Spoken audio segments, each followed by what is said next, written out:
Buen día, jóvenes.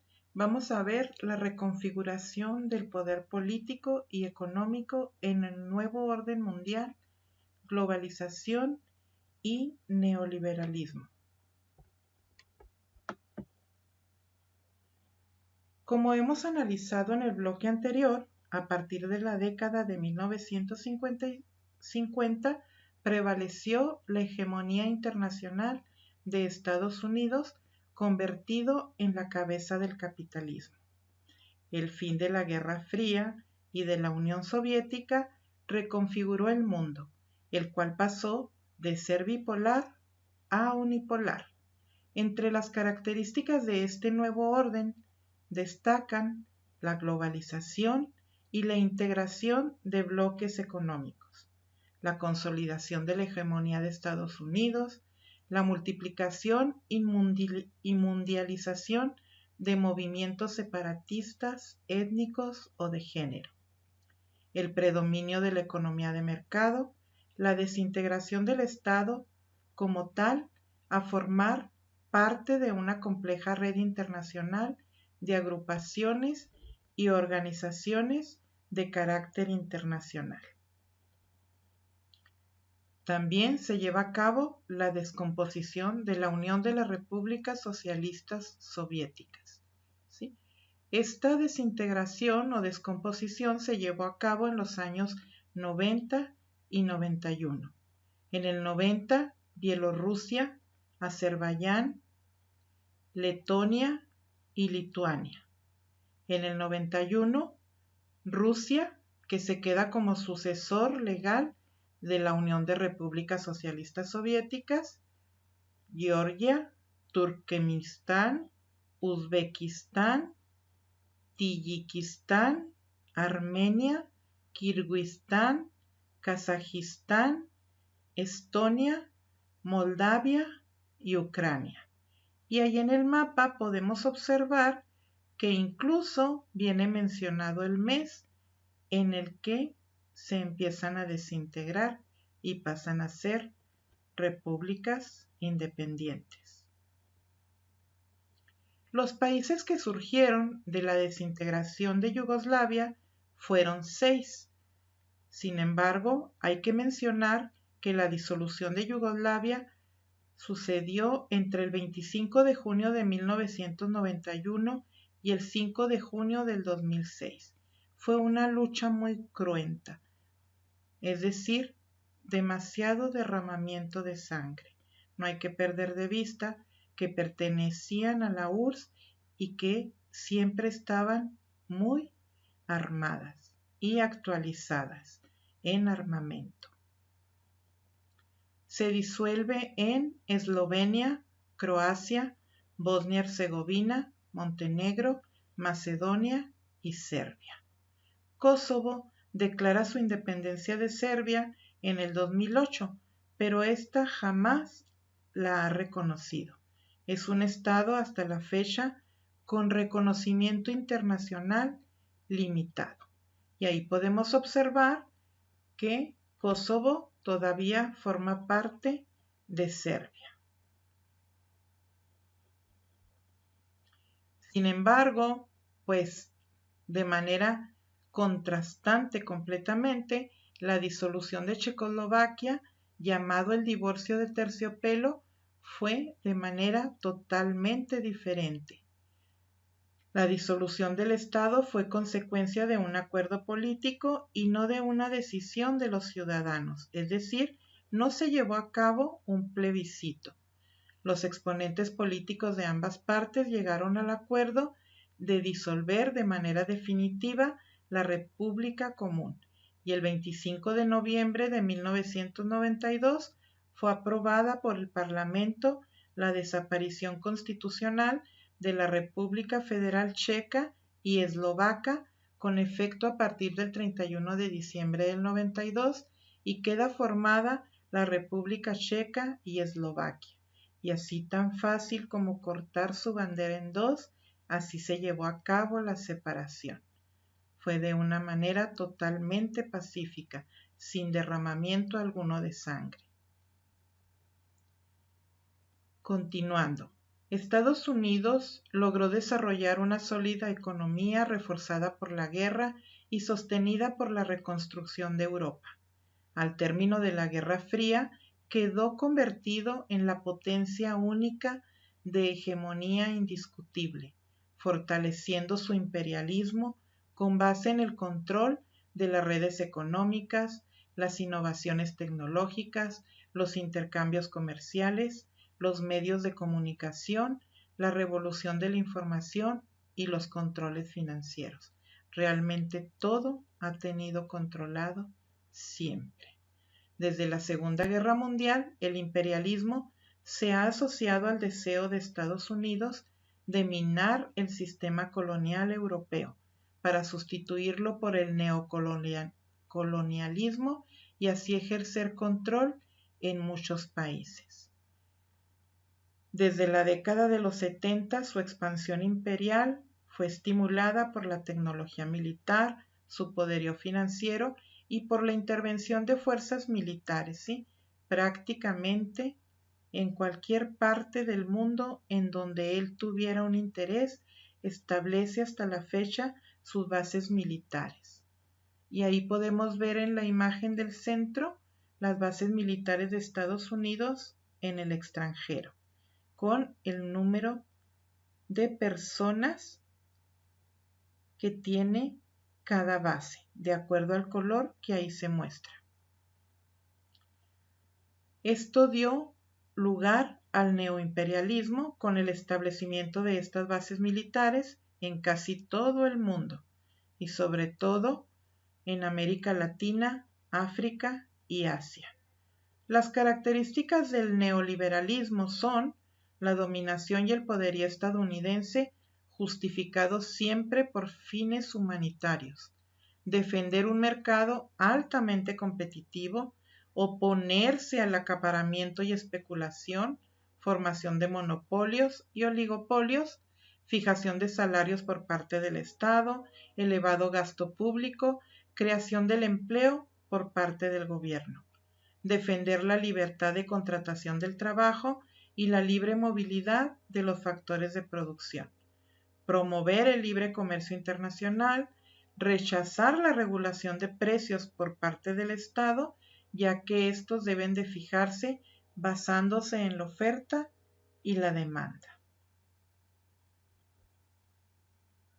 El neoimperialismo de Estados Unidos estuvo en su punto más álgido en las décadas de los 80 y 90, después de la caída del Muro de Berlín y de la disolución de la Unión de Repúblicas Socialistas Soviéticas.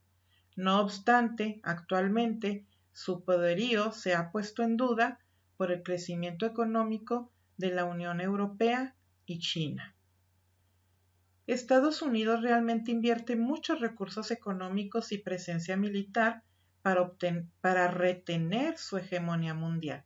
Realiza intervenciones para defender sus intereses prácticamente en todo el planeta. Estas intervenciones, ya sean directas e indirectas, siempre tienen fines económicos, favoreciendo la industria del petróleo e introduciendo y ampliando los negocios de las empresas multinacionales, y también con fines políticos propiciando la expansión del poderío de la OTAN y ocasionando desde luego la caída de gobiernos que no son afines a sus políticas. En este contexto, las intervenciones militares estadounidenses más importantes están desde luego en el Medio Oriente, en Irak, Afganistán, Libia y Siria, debido a la riqueza petrolífera que poseen, y por ocupar una zona vital desde el punto de vista estratégico, provocando una constante lucha de intereses y siempre convirtiéndose en una plataforma para cualquier potencia mundial.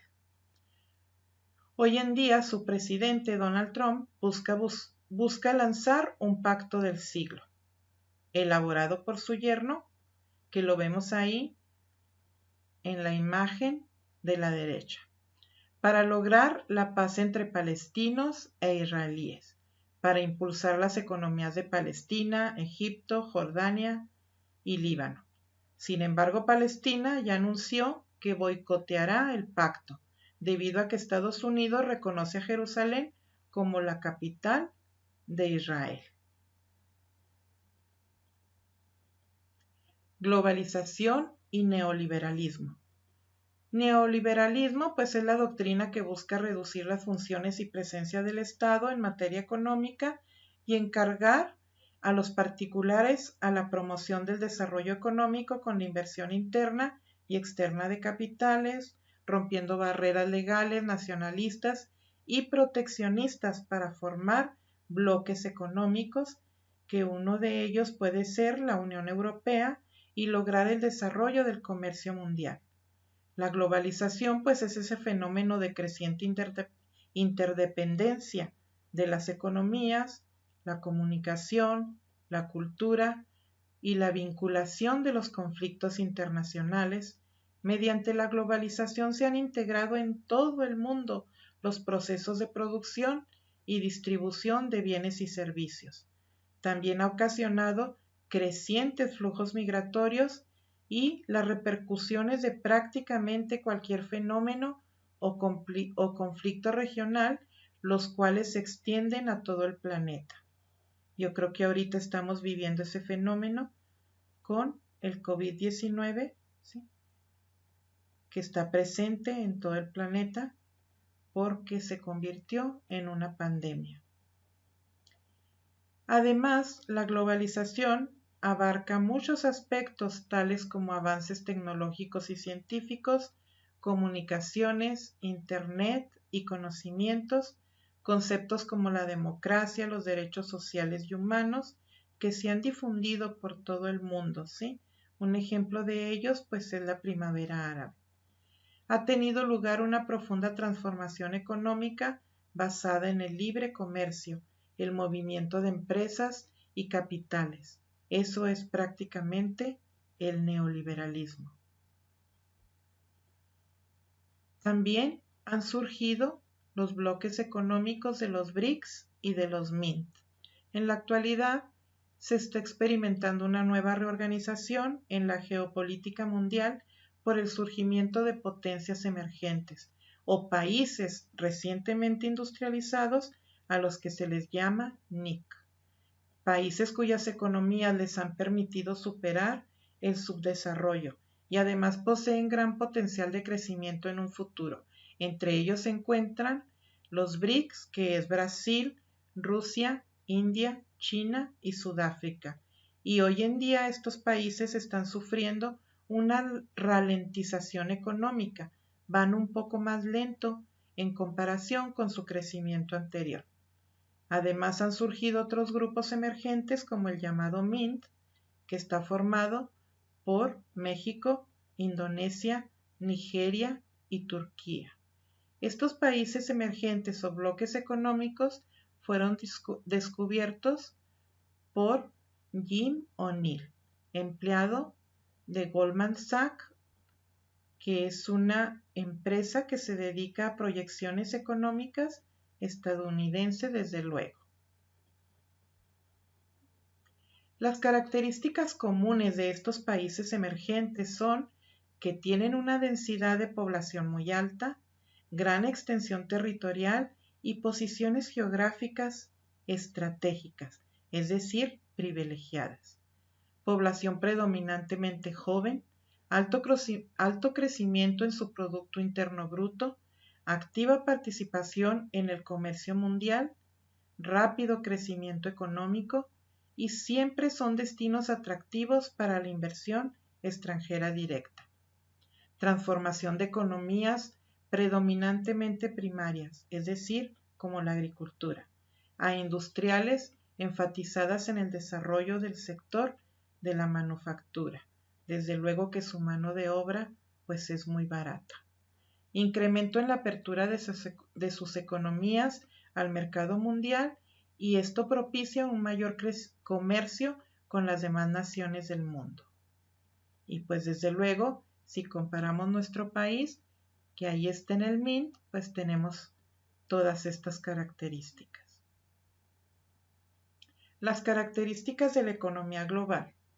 Para los economistas, la globalización consiste en la libertad que tienen las empresas y el sector financiero para invertir, producir, comprar y vender donde quieran, sin enfrentar restricción alguna para hacerlo. Sus características es considerar al mundo una sola unidad económica. Cualquier variación económica global produce impacto en el mundo. Por ejemplo, en el 94, que México sufrió el efecto tequila, pues afectó de manera general a todos los países con los cuales tenía relaciones comerciales. Y también se da en el efecto Samba o dragón. La economía mundial ha sido impulsada por los miembros de la OCDE a la cual pertenecemos, la cual busca fomentar la cooperación económica y política entre las naciones más industrializadas. Las empresas transnacionales buscan mano de obra barata en las naciones no desarrolladas o tercermundistas y aprovechan la existencia de legislación laboral poco favorable a los intereses de los trabajadores, sin embargo, muy favorables para ellos. Hoy en día es casi imposible para cualquier país aislarse como en la antigüedad pasada, que China siempre estuvo aislada. En la actualidad, una nación no tiene la capacidad de producir todo lo que requiere y necesita de los vecinos, aunque a veces estén muy distantes. Los antecedentes de la globalización. Para comprender el inicio de la globalización, se debe destacar la expansión e interdependencia política y económica de la década de los 60, en los integrantes de la OCDE, la Organización para la Cooperación y Desarrollo Económico, entre los cuales destacan las 25 naciones más industrializadas del mundo. Este fenómeno de interdependencia se estableció con el colapso del bloque socialista y logró la consolidación del liberalismo capitalista. Esta nueva relación entre las naciones ha permitido compartir su soberanía con organismos que los unen. La ONU, el Banco Mundial, Organización de Estados Americanos, Organización para la Cooperación y Desarrollo Económico y la Organización Mundial de Comercio, o mediante bloques regionales como la Unión Europea, los cuales impulsan el bienestar común internacional como la militarización, las intervenciones armadas o la creación de organismos de seguridad regional.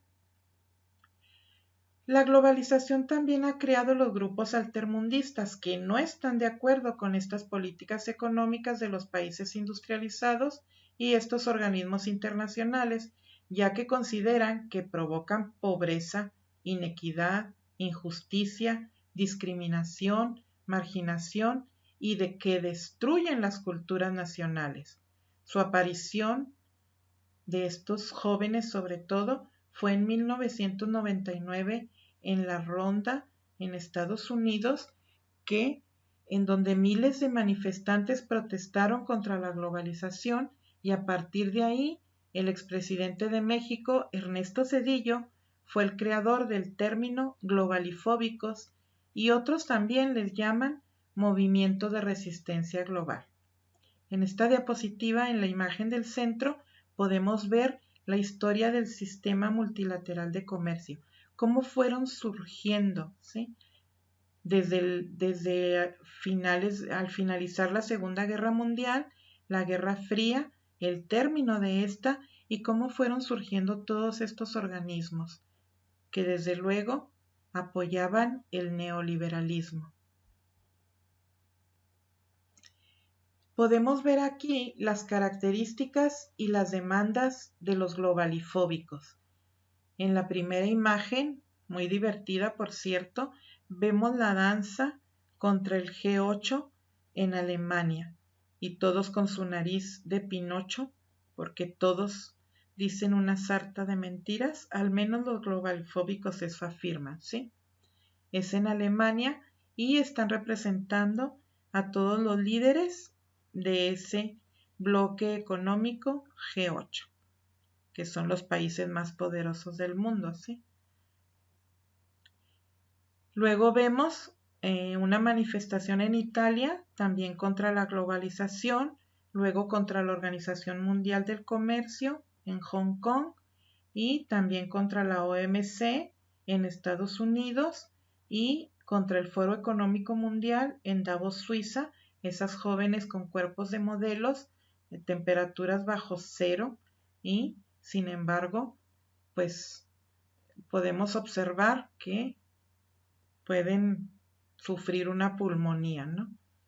Las características son que están formados por grupos en donde predomina normalmente la clase media, intelectuales, científicos, profesores, estudiantes, campesinos, indígenas y obreros provenientes de diversos países, fundamentalmente de los países más desarrollados.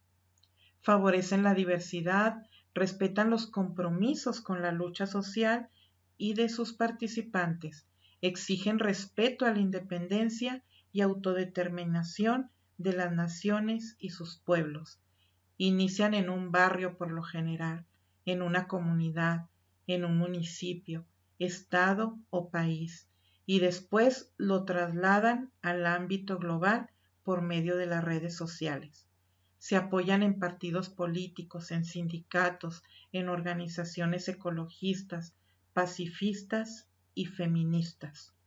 Investigan, analizan la realidad, acuerdan acciones conjuntas y directas en contra de los gobiernos. Sus demandas son condonación de la deuda e igualdad de oportunidades para países pobres, equidad de género e igualdad social al interior de las naciones y un freno al deterioro ambiental, distribución equitativa de la riqueza y eliminación de subsidios a los países desarrollados, ya que estos no los necesitan, supresión de los organismos financieros internacionales como el Fondo Monetario Internacional, el Banco Mundial y el Banco Internacional de Desarrollo. Todos estos que apoyan de manera directa el neoliberalismo. México y la globalización. Nuestro país desde 1982 ha ingresado en los procesos de globalización y se profundizaron más a partir de 1994 al firmar el Tratado de Libre Comercio con América del Norte, es decir, Estados Unidos y Canadá. Y este tratado se firmó en 1994, firmando por México Carlos Salinas de Gortari, por Estados Unidos George W. Bush papá y por Canadá Brian Mulroney. Además, el país se vio inmerso en un contexto internacional debido al auge de las comunicaciones digitales y electrónicas. Sin embargo, para enfrentar los retos de la globalización, es necesario garantizar a la población los servicios de educación, salud y vivienda, que satisfagan las necesidades de la nueva sociedad mexicana inmersa en esta aldea global. Actualmente la sociedad mexicana tiene el gran reto de que sus jóvenes se interesen y asuman los desafíos que la sociedad del conocimiento global les impone. Neoliberalismo. De manera simultánea y complementaria a la globalización surge el neoliberalismo, teoría político-económica que retoma la doctrina del liberalismo clásico y la replantea en el capitalismo actual. Esta palabra proviene del griego neos, que significa nuevo, y del latín liberalis o libre. En las últimas décadas del siglo XX, el neoliberalismo se expandió a nivel mundial, ligado al ascenso de la globalización como proceso económico, tecnológico y social, en un mundo interconectado a nivel de mercados, sociedades y culturas. La globalización crea las condiciones idóneas para el desarrollo de este mismo y por lo mismo son procesos complementarios. No puede estar el uno sin el otro. En México surgió más en la década de 1980 bajo el gobierno de Miguel de la Madrid. Y en 1986 ingresamos al Acuerdo General de Aranceles y Comercio, el GATT, ¿sí? Y así dimos inicio al proceso de apertura comercial y económica. Y seguimos las políticas del Fondo Monetario Internacional y el Banco Mundial, aplicando de lleno el modelo neoliberal. Sin embargo, no hay que dejar pasar, ¿sí? Y debemos ver que la desigualdad económica y social que existe en nuestro país es de las más altas, ¿sí?, del planeta.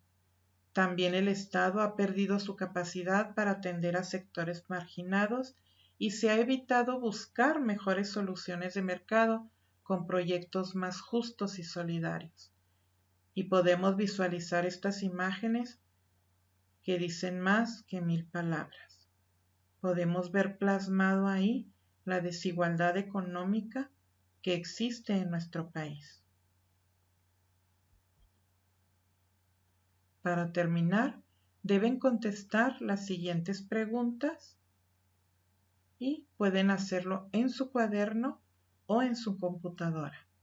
La bibliografía que se utilizó fue el libro de Historia Universal Contemporánea de Humberto Sánchez y Lilia Rom. Muchas gracias, muchachos. Hasta luego.